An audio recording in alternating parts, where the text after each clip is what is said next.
My name's Ricky Manus. I'm a longtime Arkansas native, and I grew up in Northeast Arkansas. But to have a better life, my family moved to Northwest Arkansas. And so I got my degree at the U of A, graduated Bentonville High School, and ended up getting my teaching job there. So I have a history degree, a bachelor's in history and a master's in education. And so the reason I got into history, I hated history when I was in school, but when my grandfather was about to die, he was the one that started talking to me about history, and he was a World War II vet. And so to me, that's what history was all about. It wasn't about the textbooks and about what I had to do when I was in school. It was about how he made it come to life for me. And so then as I got into college, I kind of made early American history, and then the war era is kind of what I specialized in when I went to classes. And so then I just got lucky to get into some U.S. history jobs in Bentonville. So I taught in Bentonville for 23 years, and now I'm at Bryant, been here the last 2 years. And so basically, just through my work with World War II, I started being invited to the Arkansas Holocaust Education Committee's conference every year. And so, and then I just became passionate. I know in my first year, I heard Rosa Bloom, who was a survivor, talk and just left there in tears. And then I heard a soldier from Arkansas who was one of the liberators to Dachau.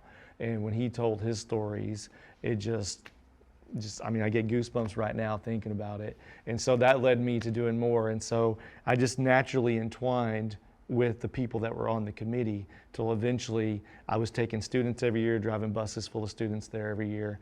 And so my students got to embark on that. And then eventually I was asked to be part of the board for Arkansas Holocaust Education Committee. And so, and I'm still part of that. I kind of took a hiatus for a little bit to move my family here. And then now starting back on that to try to get that pushed back again. We took a hit during COVID, and so now trying to get that pushed back again. But just the stories that I've heard year after year from Holocaust survivors, just, I was raised by my mom and my grandmother and my family. They raised me to treat people right. And so naturally I had that, you know, that heart-touching moments every time the Holocaust survivor. And I've taught 6th grade, I've went to 4th grade students and spoke about the Holocaust, and it's the one subject, no matter what kind of kids I'm teaching, where I'm teaching, that every kid was just engrossed in what I was talking about. And I think it's because they could relate to it, because it deals with things that we deal with today, which is the mistreatment of people. And it was something where they would read it in a book and it just didn't seem like it really happened. And then we could introduce the stories of the survivors, and to actually get to meet them just made a world of difference. And so I've kind of made it my mission to make sure the Holocaust is taught everywhere. It bothered me when I found out that Arkansas, it was not required. Once I started meeting survivors and wanting to make it a curriculum and wanted to teach it, like my dream has always been to teach it at the high school course. Like I talked to other people, I got to know teachers who taught it at other states, and it was a course like kids could sign up for. And there was one gentleman I heard speak every year, and he did it in Missouri, and they started it with the idea of being one course. Well, when they started it, he was full. That's all he ever taught. So every kid wanted to take it. And so then one year we had a survivor come from, he lives in New York now, and his name's Peter Koinstrom, and he came and spoke, and that's his passion, is to get it to every state. And he works at the Anne Frank Center in New York. He knew Anne Frank growing up. And so myself and some other people on the committee, the Arkansas Holocaust Education Committee, he kind of put that drive in us to help it, bring it to Arkansas. And I had tried for years to get my district to let me teach it differently, and Bentonville was very supportive. Bryant is very supportive. But making it a law was a big step, because now, no matter what someone thinks or believes, because everybody wants to teach it, I think sometimes it's the fear of how do I teach this and get it out to kids the way it needs to be gotten out to them, where they can receive it.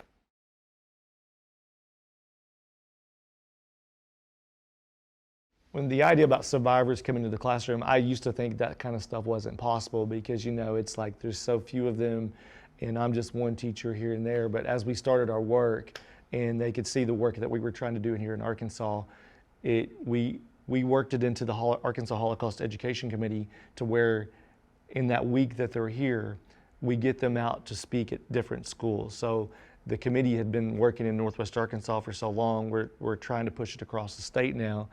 But we picked the 4 big areas, and we basically took schools that would let us bring them in. And so I taught at Fulbright Junior High in Bentonville at that time. So every year, you know, my principal was great at letting me just bring every 8th grade student, which is what I taught there. And so we get to hear those survivors speak. And, you know, the fact that they went through what they did and want to stand in front of kids and speak about it because it was so bad, and to make sure it doesn't happen, because we can look around in the world and we still see things like this happening. And so that's kind of the message. Not only are you teaching something in history that kids can relate to and get into because of the stories that they hear, but it's also something they can relate to because we see things happening around us that, you know, may not be as bad as that, and in some places they may be, but we can relate to it and see why the necessity to teach that and to learn that. When we talk about the Holocaust, especially in a classroom setting, it kind of depends on the grade level, because I've been all the way down from 6th grade, now I teach 11th and 12th graders. You can always build in, like, I'm a character guy. Like, everybody I've been involved with, from my parents to my coaches to the teachers that I really connected with, I remember those classes because of the environment, not really what was taught. And so I try to build a classroom that has that rapport, where kids have that positive energy from history. And we kind of look at the big idea statements in history in my classroom, because history is so full of so many things. And especially the concepts, you know, when we look at bullying in the state of Arkansas, and we look at how people are mistreated through history and still mistreated around the world today, it brings that into where we can connect it to what we see locally, to the community, to nationwide, to worldwide, and we can see how groups of people may be mistreated based on their beliefs or what they stand for. And we always talk about, I start every year off and, like, what is history? And we always talk about how if we don't learn it and if we don't study it with the way that we can make an impact, history repeats itself. It runs in cycles. And we want to teach the Holocaust to bring awareness to what people went through, but also to build better citizens that can treat people better and create a better world for us to live in. I know that may sound cheesy, but that's really what we're trying to do. And that's what Holocaust survivors do, is they want people to realize what they went through. You know, and I've seen them stand up and talk about it, speaking to these young kids and walking right up to them and just being in tears, talking about losing their family and that idea of still having nightmares of what they went through. You know, my grandfather fought in World War II, and I still remember his nightmares of sleeping and still, as he's sleeping, battling the battles he did, because he was on the front lines and he was a religious guy, and so that really bothered him, what he had to do. And so I can only imagine what they went through. And I'll be honest, some of the stories I heard at the younger level, I couldn't share that, you know, but as we get older now, and especially with the new law, and we can teach it in so many different ways, there's so much curriculum out there that we can provide and help provide, that it can be taught at no matter what grade level students are at.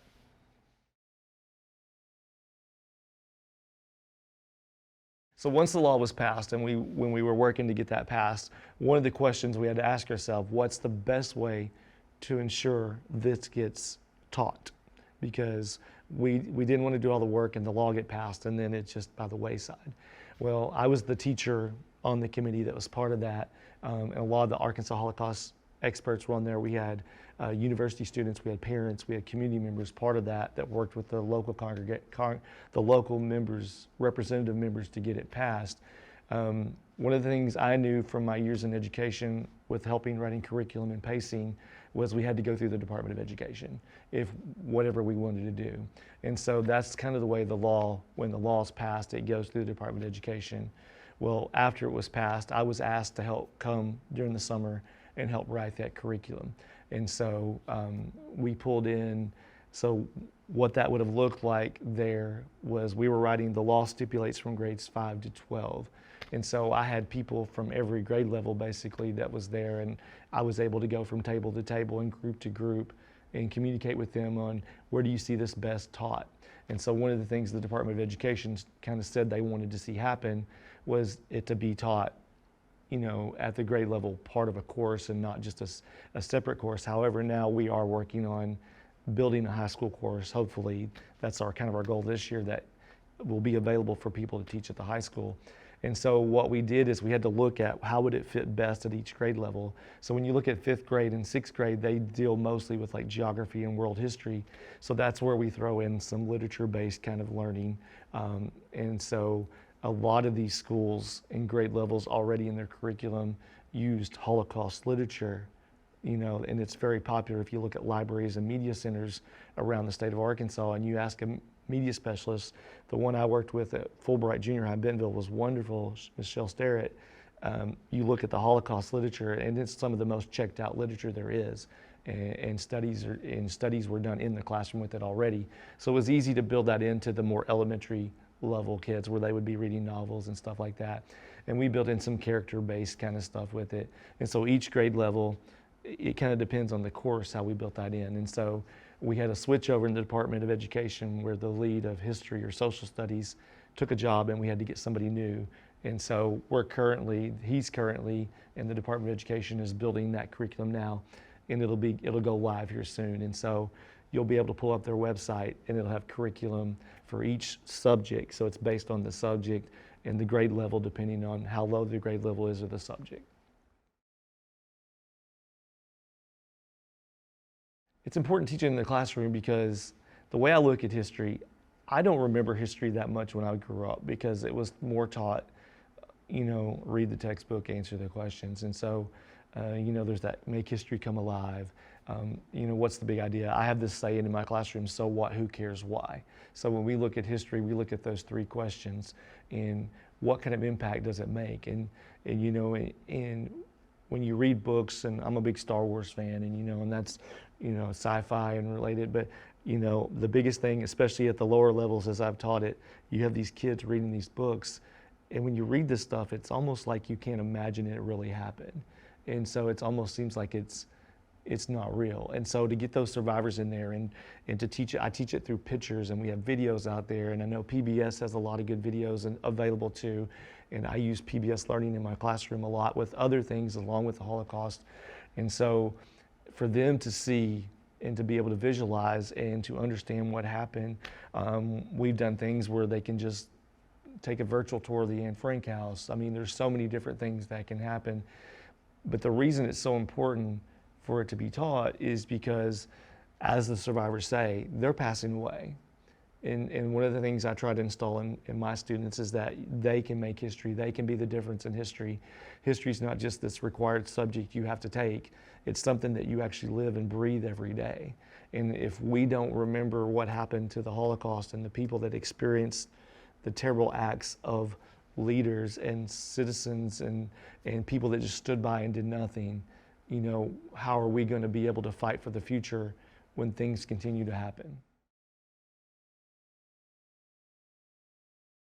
Yeah, when we look at it through U.S. history, we have to look at it that way because when we look at everything else, we have to, we have standards, and we talk about unbiased and making sure all points of view are seen.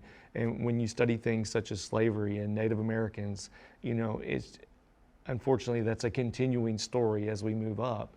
And one of the things about the Holocaust too is how more of what the American side is coming more to the forefront now, especially with this new documentary, because yes, we did help some because it's always advertised that out of all the free nations we let more in, but there were also rallies going on to keep them out.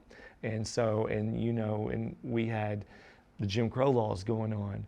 I met 2 survivors one time. I went to a training for teaching the Holocaust, and we had a man and a wife there that were Holocaust survivors. So they survived 2 different camps, and they met in a refugee center, and then they got married, and they moved to Tennessee. And I still get emotional when I think about the wife's response to what it was like when she came to America, because she said the first thing she saw when she got off the bus in Tennessee was the Jim Crow signs. And she said the first words out of my mouth is I looked at my husband and said, look, they have a Hitler here too. And see, and now we know that history teaches us that when they were building these laws, they had an answer for when people came and said, hey, you can't do that, because they were looking at what was going on in our country. I read something one time where they just studied Mississippi, and they studied other states in the South, and looked at what was going on in America during that time and how people were being mistreated. And when you're a government official, how can you stand up and speak against that when you have the same laws going on? But I still get very emotional when I think of meeting that husband and wife in their first experience surviving the Holocaust, meeting each other, trying to start over. And as they stepped into America, their first experience was Jim Crow laws and seeing those signs. And like they go, where do we go? Like she said, I didn't know where to go because I saw this. And she goes, a little fear crept into me because I wondered if I was coming to another place where like I just left. And so that just always, as someone that loves this country and loves U.S. history, I always want students to know that side of it too, because then they can respect more the good things that happen when we study U.S. history and how we try to overcome those things. And so I always have guest speakers come in, whether like last year we had to do Zoom, I had a speaker come in, and it was the best week of my students. They focused, they couldn't wait to have more speakers come, like they loved it. And I think it's because they can read the books, they can relate, and especially with that more recent history.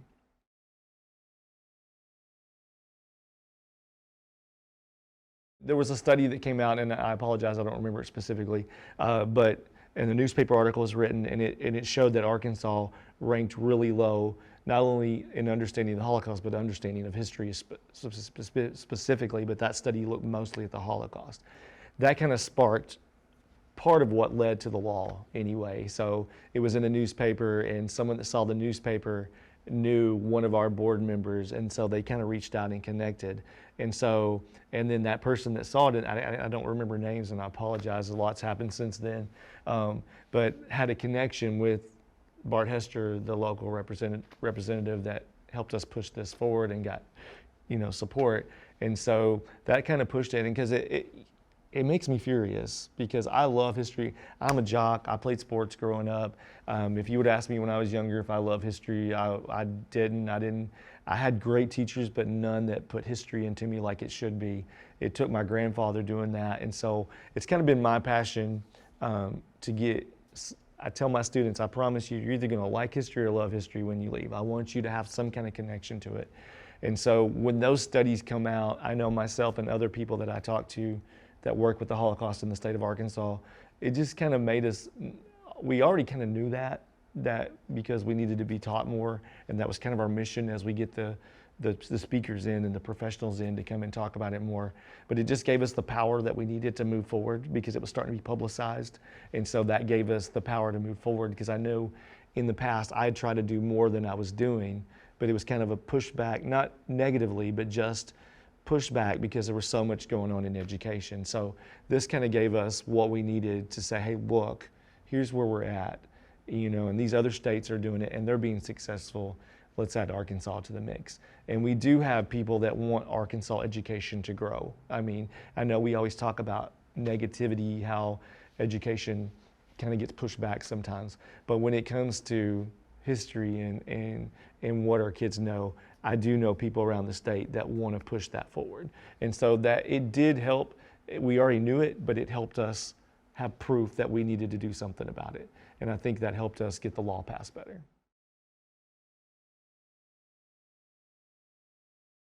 I have never seen it with students. I know when we talk about it, I do tell them out there, and I think when I tell them that they're like, no, what, really?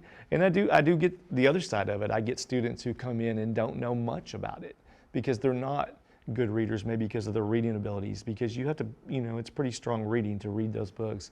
And so when we read it, and then I can bring in that connection with a survivor or someone who's a daughter of a survivor, then for them to read the book, or I give them excerpts of a book in class, or we look at an image, and for them to see that and to read it and to see the pictures of it, and then to meet someone who can physically say, I was there, this was me.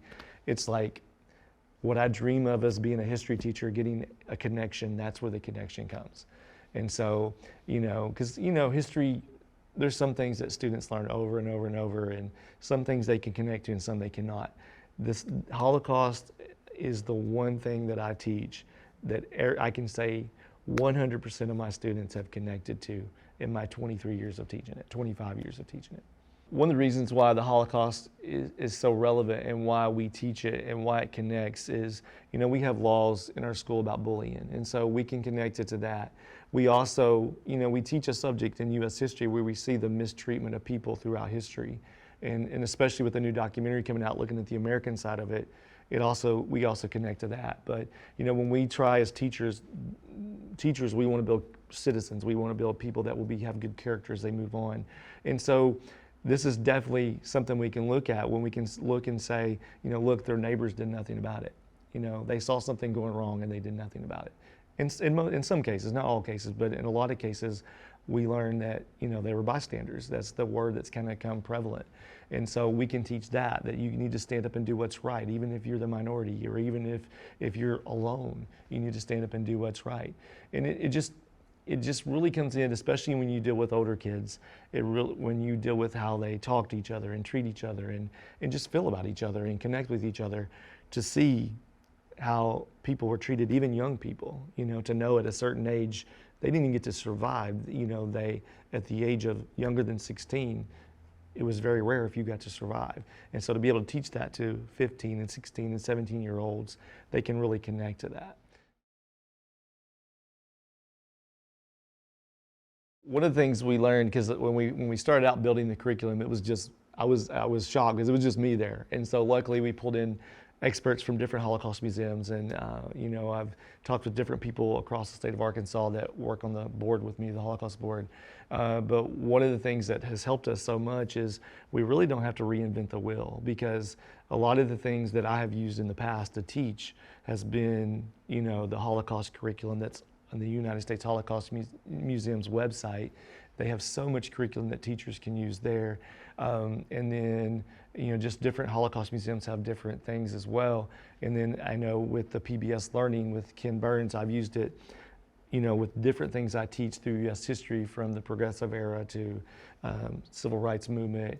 And what's really good is it takes it to different levels. So like, you could have someone that's at a lower level and someone that's a higher level, and you have videos that everybody can relate to, and as well as interviews with people that were either ancestors of people that went through things. And so it takes it and kind of chunks it for you to where it's an enrichment piece to your classroom, especially the Holocaust Museum. And a lot of the curriculum you will see come from the state of Arkansas, we just built off of that.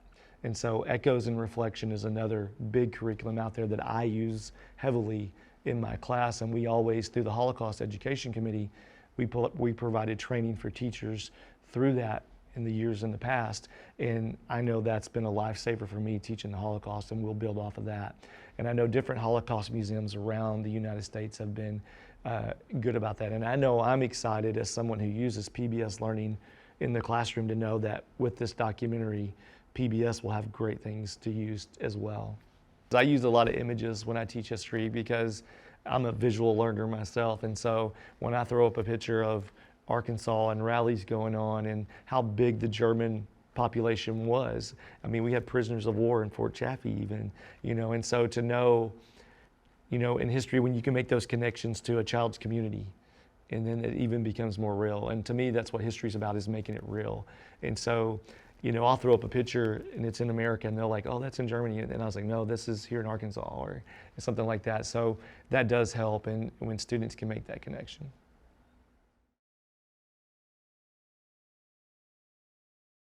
So when the new documentary comes out, I'm very excited to watch it because I've always taught the American side of it, but there's not really been that much evidence out there. And I'm a big evidence-based guy in history. Like, you can tell kids everything, and I think a lot of times when kids have a trouble relating to history, it's because they can't see the evidence, especially when you think about the early American history. It's like when we get up to World War II, I see kids just light up because it's more relevant and they can see what's going on. And I know when you look at the study of history, when you look at what we study in U.S. history and the treatment of people, and so this will add to that. And so I like that with the new documentary that there's things coming out that I've taught in the past, and it's just going to reinforce it. And so because yes, America did know about it, but they did, we did do things about it, but there was also a lot that didn't happen. And I think we need to know, a true historian, to teach history the right way, we need to know both sides of the history.